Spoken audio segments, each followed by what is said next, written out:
And now my greatest honor and pleasure is to tee it up for the first plenary. And there is absolutely no better speaker to set us up than Connie Yowell. As the Director of Education at the MacArthur Foundation, Connie has been pushing boundaries of education for learning, not least through her oversight of the digital media and learning portfolio. More than anyone else in her field, Connie has been a pioneer in developing this field of practice for badges for the larger context in an effort to create a learning system that is designed for our times. I know that she has personally influenced my perception of the field and has helped me to expand my own horizons in the work that I'm doing to really create some transformational change. So it is my absolute pleasure to introduce my friend and colleague, Connie Yowell. Please join me in welcoming Connie to the stage.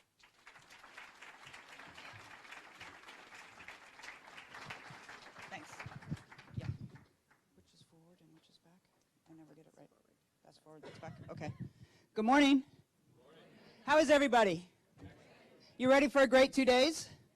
Are you ready for a great 2 days? Excellent. Is it okay if I start with my own thank yous just before we get going?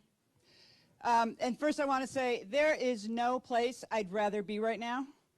And there is no place that I think is more important for transforming learning than the conversations we're about to have over the next couple of days. So I'm really excited about being here and about what we're about to do. And Jen Humke and I, Jen, where are you? She always is way in the back. Jen, can you stand up? So Jen is my colleague at MacArthur, and we've been wanting to have this first annual, we hope this is the first of many, annual badge summits for a couple of years now. And we've known that we've needed to do this. But it was in December that we turned to Kathy and Matt and said, hey, can you do this for us? Can you work with us and put this on? And can you do it in January? And they said, of course we want to do it, but could we at least do it in February and give us a little bit more time? So Matt and Ryan and Kathy, could you just stand up? Because you have done you guys are the bomb, and you're just incredibly masterful and been extraordinary. They're in the back putting this together. I can't thank you enough. Karen and Nest, as soon as we decided we were going to do this, you immediately, in your usual spirit of incredible generosity, said, we've got a place, let's do it here, it'll be a great place, and we can't thank you enough. You've just been incredible colleagues in all of this. I don't know if Jeffrey's here yet, because I know they've had trouble getting out of DC. Jeffrey and Dean Garfield will be here later today, and Dean's on a panel tomorrow. As you'll hear me talk, oh, Jeff's here. Hey, you grew a beard and a mustache since the last time I saw you, which was only a month ago. You're going to hear me say over and over and over again that we cannot do this work without companies and without companies participating. And the Information Technology Industry Council, Dean and Jeff, have just been extraordinary. They've been with us for a couple of years now, helping us think about this work. They were with us putting together the Clinton Global Initiative and have been extraordinary partners and stepped up immediately to co-sponsor with us. So thank you. Really, really appreciated. And then last but not least, David and Mark, can the Mozilla folks stand up and can the Haystack folks stand up?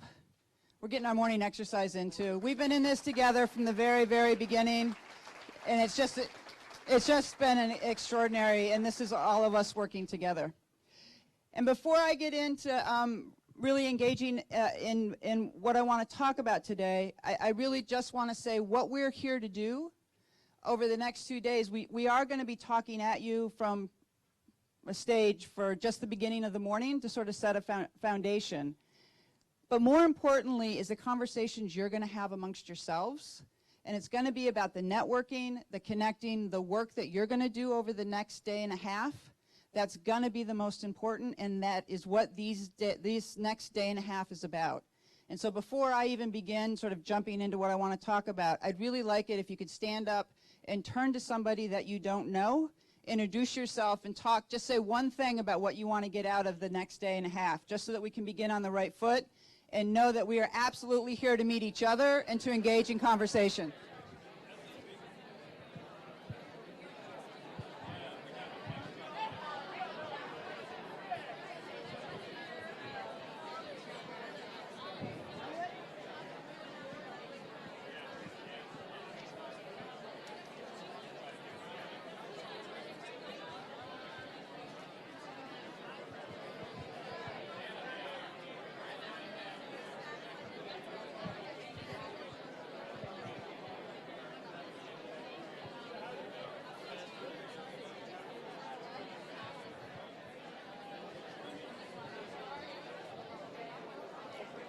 Are we good?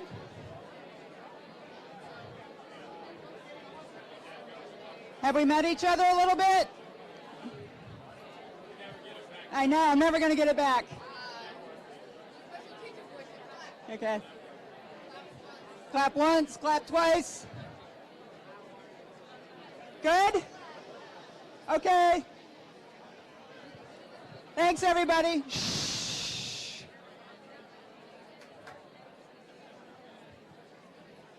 That's outstanding. That's what this is about.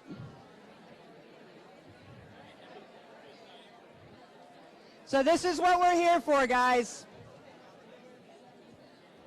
Thank you for doing that.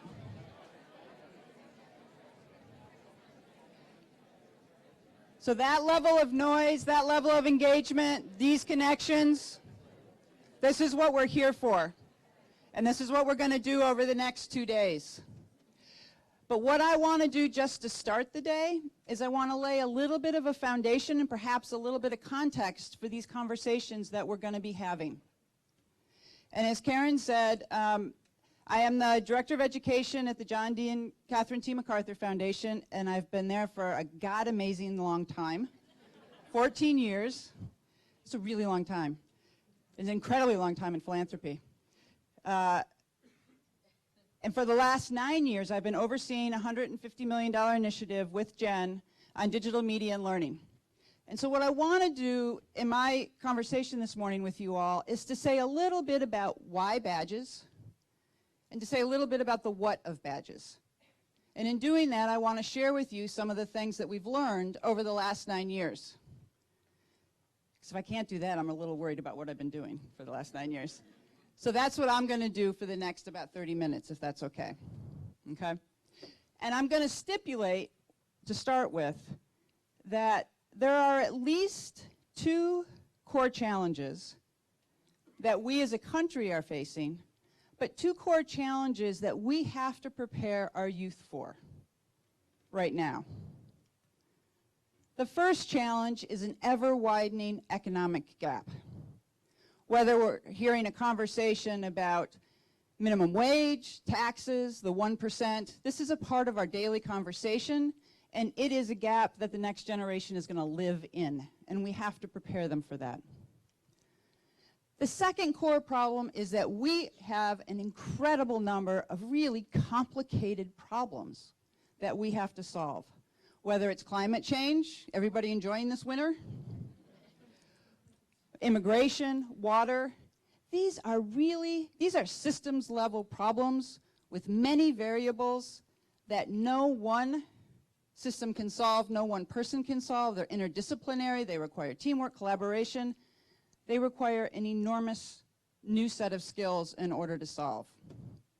What I would also stipulate is that we have never really prepared our youth at scale and provided them with the skills and capacities to respond to these 2 challenges.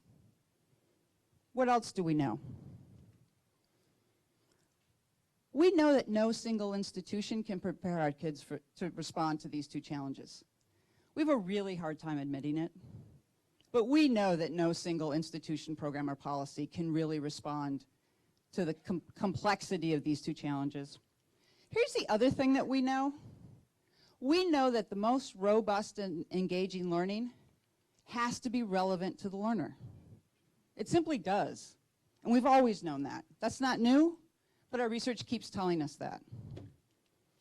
So what does this mean for designing learning environments in the 21st century? Well, let me tell you a little bit about what we've been learning from the $150 million that we've been putting into research, designing new learning environments, working with institutions. We know that the most robust and engaging learning happens when you bring together the 3 worlds that matter most to the learner, the 3 spheres. Those spheres are the learner's pure culture, their social world. Oh man, this is really sensitive. Their interests, the thing they most want to get better at. And the 3rd sphere, Connecting the peer culture and interest to something that is relevant in the real world, whether it's academics, career, or a civic community engagement. Bringing those three things together in a learning context, which we call connected learning, we have learned creates robust, engaged, and long-term learning.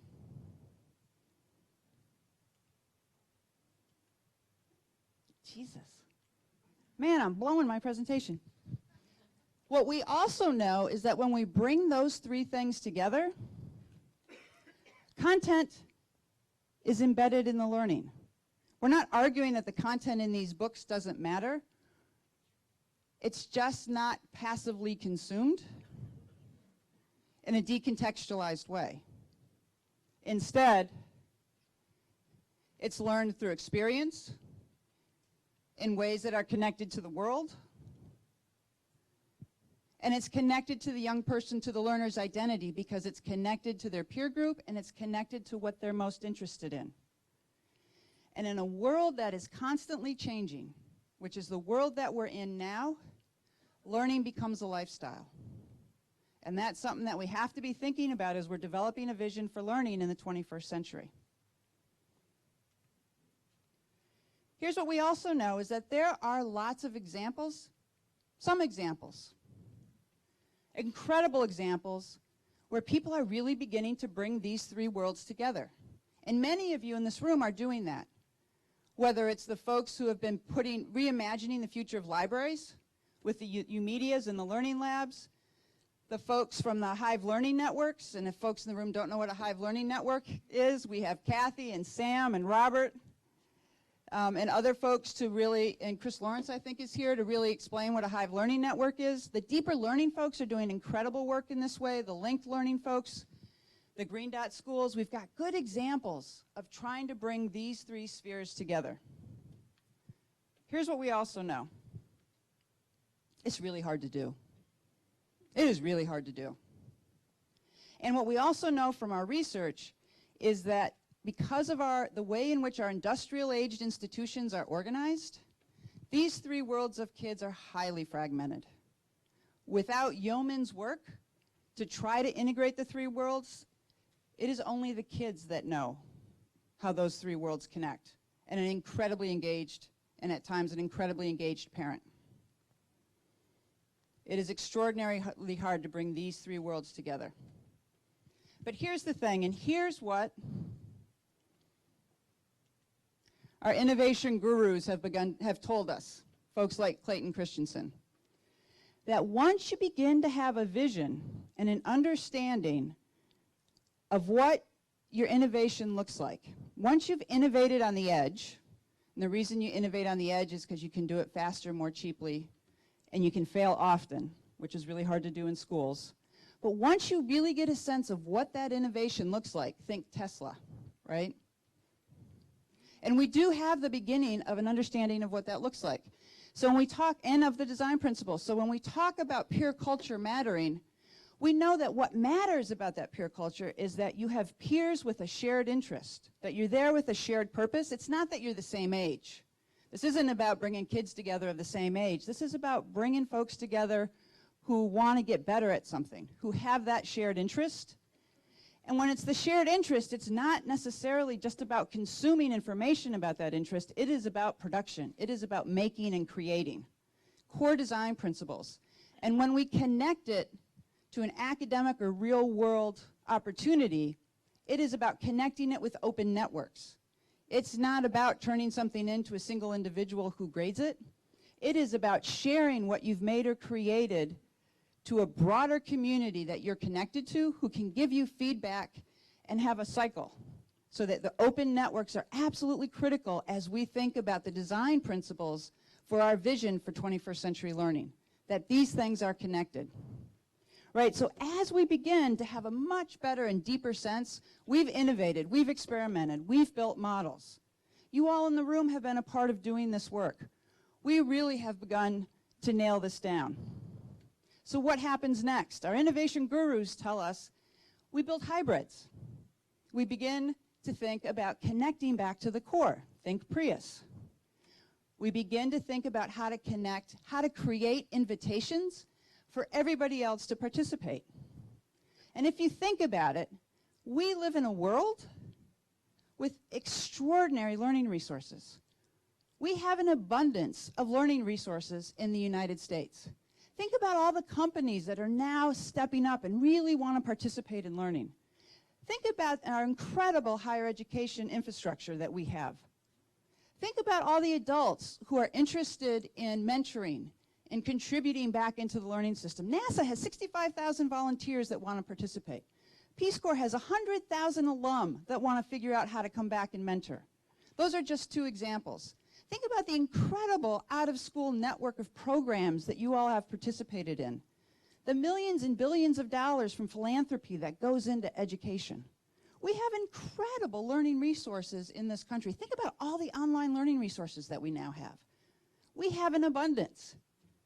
But like the spheres of the kids' world, highly fragmented, highly disconnected, not leveraged at all. And so what we desperately need is to begin to connect the learning resources that we have. And it's not just connecting them, but we got to figure out how to connect them in a way that means that we're connecting the three spheres of a kid's world that really results in robust learning. So what we desperately need are connectors. That's why badges matter. And I know that badges are an icon. They're a digital icon that sit on top of some information. That's all a badge is, right? But when you put a badge and ground this notion of badges and what we can now do with badges into a broader vision of learning, into a 21st century vision of learning that begins to take advantage of all of the learning resources that we have and really attends to what we know about learning and how we can help to leverage those spheres of a kid's world that matter for learning, then we have the potential for an incredible connector. So that we're not here today to talk about badges for badge sake. We're here to talk about transforming learning. And we're here to talk about transforming learning and the role that badges can play in the transformation of learning and our vision for 21st century learning. So with that as the why this matters, let's talk a little bit about the what. What about the badges matter? So let me tell you a few things. First is, one of the things about badges that matters so much is that they make learning visible, right? We've had this phrase that we all say, particularly those of us in the digital world, learning happens anywhere, anytime now. Learning has always happened anywhere, anytime, right? But does it really matter that it happens anywhere, anytime if we don't know that it's happening anywhere, anytime, right? We can now make it visible both to the learner and to others around the learner. This transparency, this visibility is incredibly important. Second, my mantra again, we live in a world of constant change. We need something in our new learning ecosystem that is flexible, adaptive, and granular. The work world is constantly changing. We have to be able to know and show when people are learning the skills that are adaptive to the 21st century workforce. We can now do that with badges. This is not a ditch on schools. It takes a really long time to change what's being measured and made visible in schools. We now have a tool for the 21st century that is adaptive, flexible, and granular and can attend to the 21st century workforce. We have not had that before.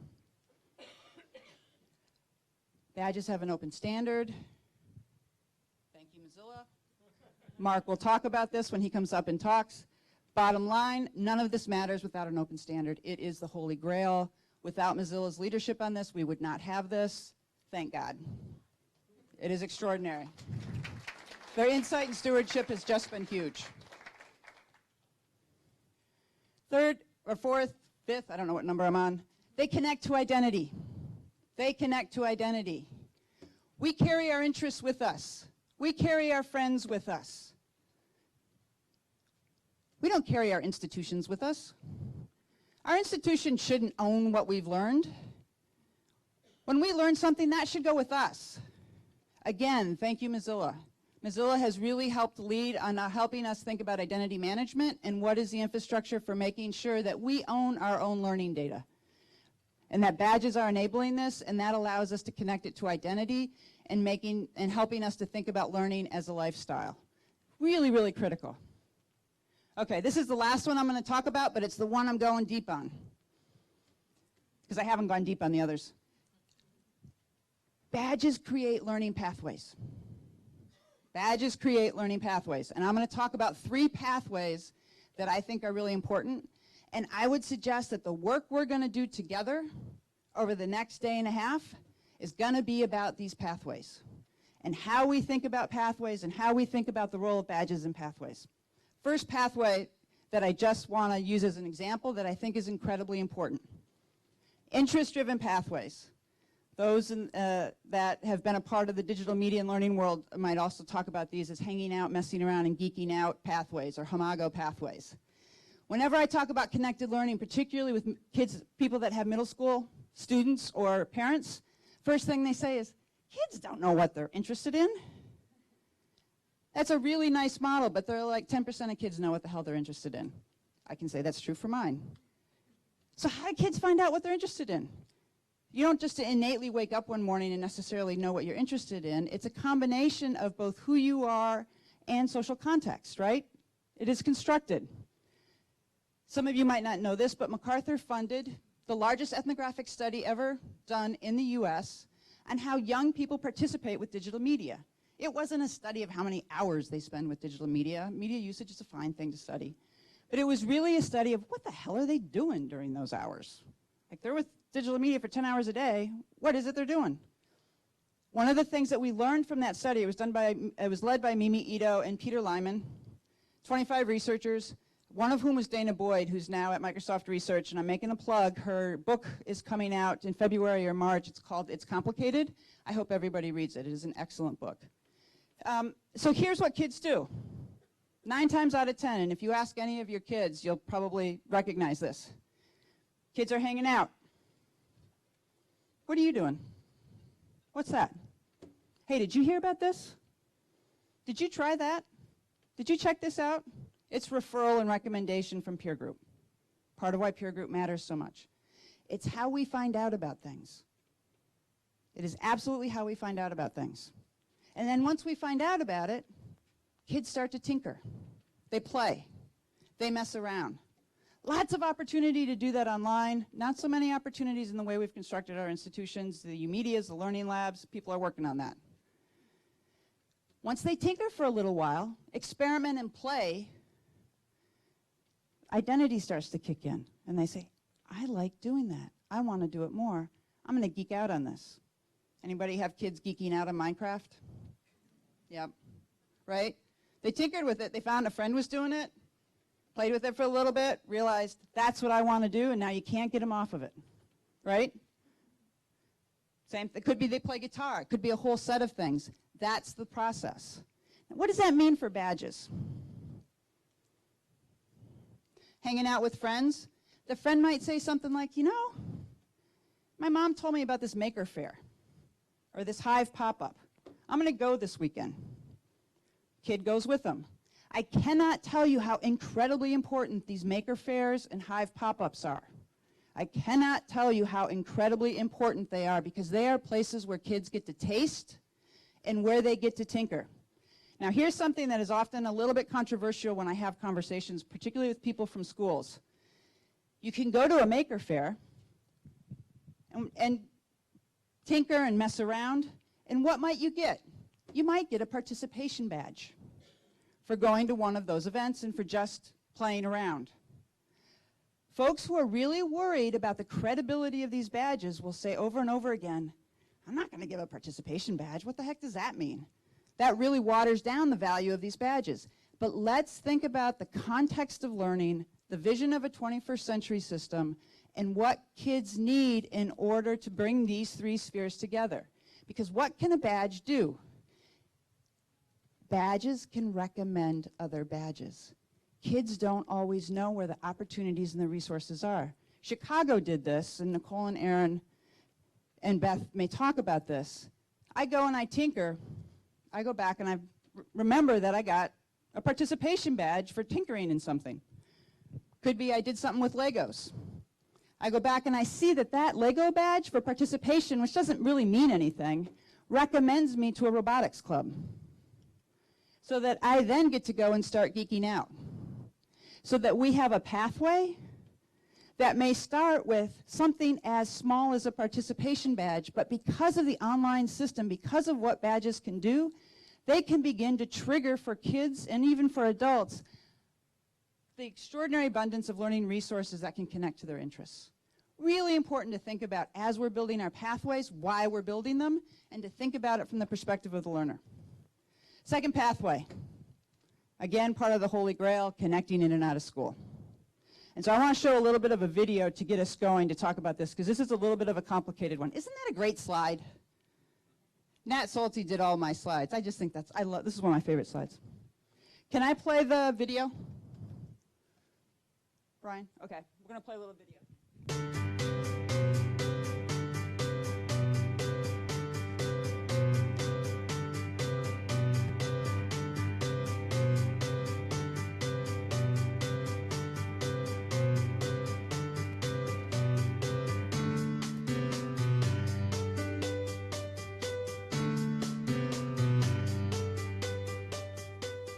This program is a solar power up, and it's basically an engineering and design camp, technology camp, where the kids go through a series of investigations about different car engineering principles and solar energy, and then they start to design and build their own scale model solar-powered cars. We're going to put the motor in the back, and we're going to have the solar panel angled at like 20 degrees. I'll attach it to it like this, so I'll help to add to the aerodynamics. 6 wheels with this engine. If it's straight and it doesn't go off the track, it's a better chance of winning. And we're going to put the solar panel flat down on the car. So if the sun isn't facing in the direction we want, we'll always use some solar power so our car can be moving. We're going to win the race because our car is going to be fast. We'll win this race because we use good teamwork. Look it. It's pretty. We are going to make the best car ever. I think it's important to design solar panels because it's something that you can use without actually having to mess up the world. On your mark, get set, go!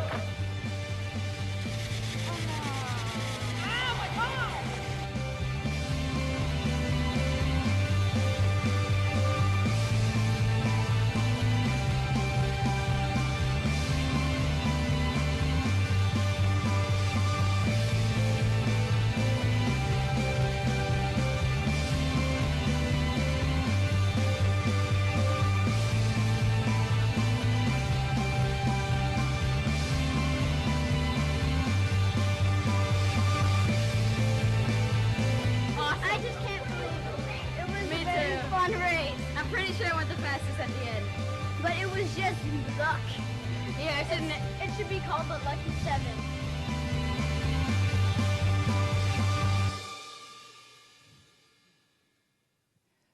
So I showed that video for a bunch of reasons. That's an awesome experience for those kids, right? Hugely engaged. And you can see all the pieces of connected learning: peer culture, shared interest, production. And what's not captured in that is those kids are writing blogs about what they're learning along the way. They're making videos so that it goes up through open shared networks. Great stuff. I also showed that video because those of you who work in the out of school, after school, that's not unusual, right? We have a lot of great programs that look like that, right? So often what happens from the out of school context, incredible programs like that, and just in watching that video, you know extraordinary learning is happening. And what happens 9 times out of 10 for the out of school folks is, okay, show me the learning, document the learning on that. How does that relate? But now we have badges, right? And that was part of the Chicago Summer of Learning, which you're going to hear a whole lot more about. And we were able to badge it and be able to really show that kids are learning about research, they're learning about design, they're learning about building, learning about teamwork, they're learning about a whole set of things. But still, and they're building an artifact, which you could say could go into a portfolio and a whole set of things. But still, you could say, but where's Common Core? Are they going to do better on a standardized test? Right? It always happens. We funders ask them that. We ask them to prove that. And educators, Department of Ed, everybody asks them to do that. Right? Can you show us the science? Can you show us the math? Can you show us the English? Where is it? And if we can't show it, somehow that learning doesn't count. But here's the thing, and one of the things that we've been experimenting with in Chicago and a couple other places. Remember, badges are granular. We can begin, we don't have to change the program at all. But what we can begin to do in badging it is to start really looking at a granular level at what those kids are doing. And we did this with the National Writing Project. We did this with teachers in Chicago to say, take that apart. Badge it at the granular level. Begin to tell us, are there places within that program that actually meet Common Core? Because you know there are. But what we need is a connector that helps us to identify and make visible where that happens. And it turns out that in many of these programs there are. It's not the whole program. The whole program shouldn't be held accountable to somebody else's standards. But there are some that do. And what's really interesting is that the ones that do turn out to be often the standards that are really hard for teachers to meet. For example, the science performance standards and the Common Core are really hard to meet in school. And yet they're not hard at all to sort of pull out of what's happening in the after school. So if we can begin to build these bridges and make these connections, which we can do if we have the right connectors, which badges are, we can begin to build bridges between in school and out of school in ways that don't really require teachers to do that much differently or for the out of school folks to do that much differently. But we can relieve the burden and support teachers in ways we haven't before. And we can augment what's happening in the out of school space. And importantly, if we can start making this happen, and we can begin to engage companies in higher ed. Let's think about this. If you look at what's happening on the right-hand side, what employer is not going to want a kid who's coming out of school that knows how, that's going to have a whole portfolio full of things that they've built with the kinds of skills and capacities that those badges represent, and know that they have the foundational knowledge that comes with the Common Core? And what higher ed institution isn't going to want a kid that knows that foundational knowledge and has met the Common Core, but can also see that they can put it together in other ways? And the school doesn't have to carry that full burden. The out of school doesn't have to carry that full burden. The only way it works is if higher ed and corporations join us. The only way it works is if higher ed, school districts, and corporations join us. And it's not that heavy a lift. Last pathway, and I'll be really quick. These pathways are not static. They should represent challenges for young people about how to get and opportunities that really support young people and how to get better at something that they care about. I really wanted to give you an analogy of football, but I don't know shit about football. So Mark told me I should talk about something I know. I know about tennis. I'm a tennis player. So I'm going to tell you a little bit about tennis. If you know anything about tennis, it's anything that's skilled, right? But we create pathways for sports. We create pathways for sports that the player doesn't really need to know what the pathway is. But what happens is you go in and you start getting better at it. And as you get better, opportunities get unlocked. So in tennis, the tournaments, you guys don't need to know this too much detail, but the tournaments are all leveled. So you go online, you say, I want to showcase and check out my skills, which means you go into a tournament. If you're doing arts, you show your stuff at a performance. You play level 6 tournaments, you get better. Everybody tells you, go play a level 2 tournament. You play a level 2 tournament, you get better, you play level 1. You play a level 1 tournament and you do well. Everybody tells you, you got to go to nationals. You go to nationals, you do well, people start giving you things free. They do. They give you rackets, they give you clothes, they take you down to Florida and they put you into a tennis camp that's run by the USTA. You get all sorts of opportunities get unlocked as you get better.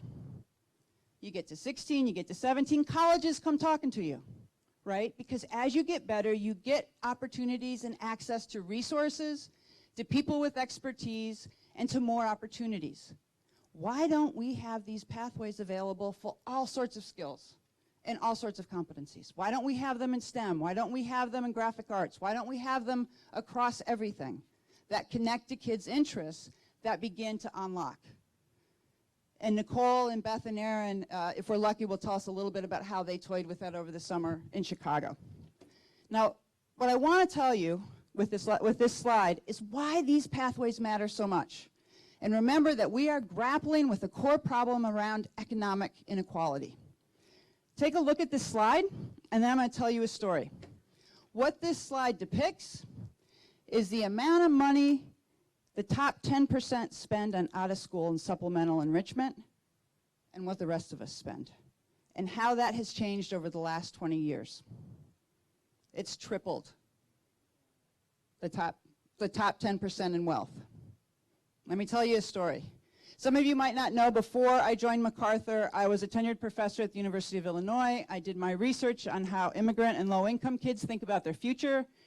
I spent 4 years in high schools with Latino youth, spending time with them, studying how they think about their future. I followed a set of 400 kids from freshman to senior year. It's senior year. It's a week before graduation. These are immigrant kids, many of them first generation.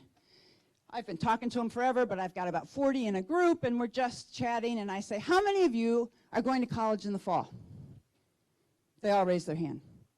I feel great, they feel great, this is the end of their school year, they're all going to college, but I've been with these kids for 4 years, and I know to ask the follow-up question. How many of you have applied? Two. There is this huge gap between what these kids dreamed and wanted for their future and what they knew how to do. They had no idea what the procedures were. In sociology, we call it procedural knowledge, how to get from A to B. They didn't lack an aspiration or hope or expectation. They had no idea what those pathways were. Those pathways, they were a mystery. For most of the kids, they didn't even know they existed. Privileged parents spend a fortune making sure their kids have those pathways. They know it, they spend it. We middle-class folks, it's a full-time job for us to negotiate those pathways. We spend all of our free time online finding those friggin' pathways and making sure our kids are in them. Low-income kids, immigrant kids, don't even know they exist. If we build these badges in the form of these pathways and make sure that we're connecting them in ways that support robust learning, we have a shot at beginning to attend to the inequality gap, and helping prepare this, we don't have a shot. As bright and transparent and visible and accessible challenges. Jesus, I have a heavy thumb. I apparently have a heavy thumb too. Yeah, so here are the challenges. And it goes back to building hybrids. How many of you are educators? Work in schools? How many radical transformations of the school system have we had in the last 100 years? That school system, man, is the definition of sustainability, isn't it? We're always asking about sustainability. Our school system has it nailed, right? So we have to be really careful, because if we're connecting hybrids, the school system tends to cannibalize innovation, right? So we have to be careful that if we come at badges from the mindset of the tradition of the core, we may lose the innovation possibilities of what we're trying to do. And so we just have to be careful about what it is that we're doing. So if we think about badges as rewards, if we think we're tricking kids into being motivated, if we're putting stickies on these things, we've lost. We just have to be careful about that. If we're putting badges on top of crappy old Thorndike assessments, We are recreating the wheel. This is a huge opportunity to talk about the evidence of learning. Huge opportunity to talk about evidence of learning from the 21st century perspective. How we ask the question really, really, really matters. We're going to come up with a ton of problems. How do you endorse these badges? How do you think about privacy related to the data? Really important problems, and they come out of the core. They come out of traditional 18th century problems. That's fine. But how we frame the question to solve that problem has to come from our vision of the 21st century. We got to talk about privacy from the perspective of how do we build trusted environments for our kids and for their data. Not how do we lock down their data to make sure that it's secure. That's an old frame. We got to figure out how to endorse and make sure that badges are credible, but we ought not to be asking, what's that one single institution that's going to accredit them, right? We have to really be careful about the questions we ask. I'm almost done. If we're building, we're all going to be heads down because we're going to be wanting to build badges for our programs, we're going to be wanting to build badges from our corporations, etc. If we build these badges in isolation and forget that we're in pathways, industrial age is about silos. We are about connection. We are about pathways. We have got to be building a connected ecosystem. We have got to be thinking about how we connect to everybody else in the room because we're building a new ecosystem for learning and we're doing it together. And so the folks in this room that represent the companies, the ROI on this is going to be huge. With a little bit of work from you all and engagement, the ROI in terms of the kinds of folks you're going to be able to hire is going to be radically different. The ROI for higher ed, in terms of both you guys being relevant and the kinds of students you're going to get, will be significantly different. What this means for making life easier for teachers and for school districts, the burden on out-of-school folks, what this is going to mean for parents and for policymakers, the ROI goes through the roof if we all do a little bit of the lift together. If we all work in isolation, it's as if we didn't understand the value of an open standard, right? We can't be closed. We have to be connected. We are unbelievably close depending on what you all do. You guys are the leaders of this. That's why you're here. We are really close to being able to build this badge ecosystem, and it is about, we have invited you here because we want you all to participate in this with us. And in turn, when you leave here, we want you all to turn to your colleagues, to the folks you work with, and invite them to participate, because that's where we are. We're at a time where it is time to invite everyone to participate in building this ecosystem. And I can't wait to get started. Thank you.